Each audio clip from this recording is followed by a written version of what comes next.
dal leen ak jàmm comme ni mu ko baaxoo defee président Ousmane Sonko nekk maire bu Ziguinchor depuis bi nga xamante ni fal nañ ko mu nekk foofee ca boppu maire yi Ziguinchor ba léegi nin xamee ni lan baaxoo mu koy defee ay liggéey yu am solo yoo xamante ni moo ngi koy fa doon def mu mel ni defati na moom mani na moom kii di président Ousmane Sonko si bis bu joteeg muy indi lu bees maanaam ginnaaw ba nga xamante ni teg na wàññi prix ya nga xamante ni moom la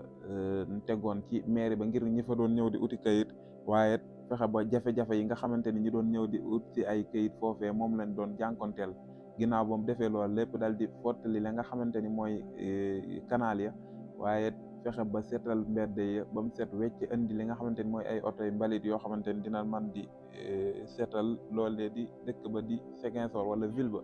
ginnaaw loola nag mu mel ni tey jii moom kii di président Ousmane Sonko ba tey ci liggéeyu mairie boobu indi na fa benn appareil boo xamante ni maanaam day pointé ñi nga xamante ni ñoom ñooy liggéey ca mairie ba ngir ñu mën a respecter li nga xamante ni moom moo di seen liggéey maanaam ab appareil la boo xamante ni da ngay ñëw dal di ciy teg sa baaraam mu dal di lay pointé ñu xam heure bi nga xamante ni moom nga xëy bu fekkee wàcce dafa jot itam nga ñëw tegaat sa baaraam mu dal di lay pointé wax heure bi pointé la heure bi nga xamante ni moom nga wàcce mu nekk liggéey bu amati solo boo xamante ni mën nañ ni wala fii ci Sénégal lu mel noonu moo ngi fi door a am appareil bu mel noonu loolu nag li tax kii di président Ousmane Sonko def ko mooy fexe ba bëgg boog